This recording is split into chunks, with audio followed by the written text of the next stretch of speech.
ఆంధ్రప్రదేశ్ తీర ప్రాంతం తీవ్ర కోతకు గురవుతోంది. దీనికి అడ్డుకట్ట వేయడానికి పశ్చిమ గోదావరి జిల్లా నరసాపురం పరిధిలో జియో ట్యూబ్ సాంకేతికతతో రక్షణ గోడ నిర్మాణం చేపడుతున్నారు. కిలోమీటర్ మేర ప్రయోగాత్మకంగా నిర్మిస్తున్నారు. ఫిబ్రవరి నాటికి 70% పైగా పనులు పూర్తవుతాయని నిర్మాణ సంస్థ ప్రతినిధులు చెబుతున్నారు. కాగా దీని ఫలితాలను విశ్లేషించి మిగతా చోట్ల కూడా ఇలాంటి రక్షణ గోడ నిర్మాణం చేపట్టేందుకు ప్రభుత్వం ప్రణాళికలు సిద్ధం చేస్తోంది.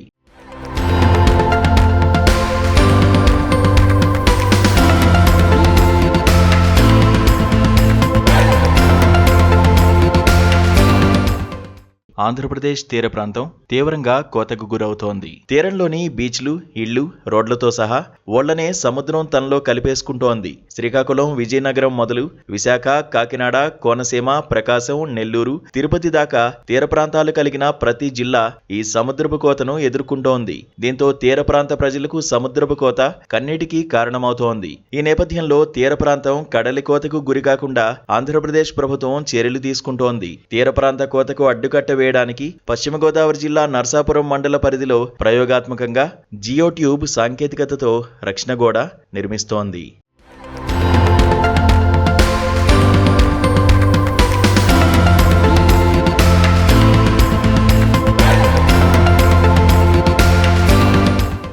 కోతను అరికట్టడానికి ల్యాండ్ రిక్లమేషన్, నీటి నిర్వహణలో ఈ జియో ట్యూబ్ టెక్నాలజీని ఉపయోగిస్తారు. ముఖ్యంగా సముద్రపు కోతకు అడ్డుకట్ట వేయడానికి 6 స్టేజీల్లో జియో ట్యూబ్ రక్షణ గోడ నిర్మాణం చేపడతారు.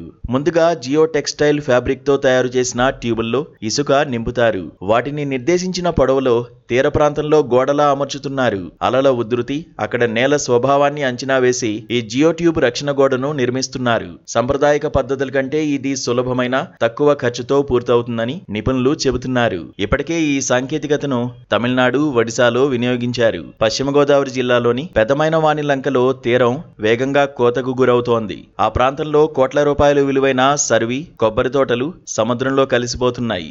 దీనికి అడ్డుకట్ట వేసేందుకు కేంద్ర ఆర్థిక శాఖ మంత్రి నిర్మలా సీతారామన్ రక్షణ గోడ ప్రాజెక్టుకు ఆమోదం తెలిపారు. ఈ క్రమంలో డెలైట్ సంస్థ కార్పొరేట్ సామాజిక బాధ్యత నిధుల్లో భాగంగా 13.50 కోట్ల రూపాయలు మంజూరు చేసింది. మద్రాస్ ఐఐటి నిపుణుల డిజైన్స్, సూచనల ఆధారంగా 2025 మేలో పనులు ప్రారంభమయ్యాయి. పూణేకు చెందిన గార్వారీ కంపెనీ రక్షణ గోడ నిర్మాణం చేపట్టింది.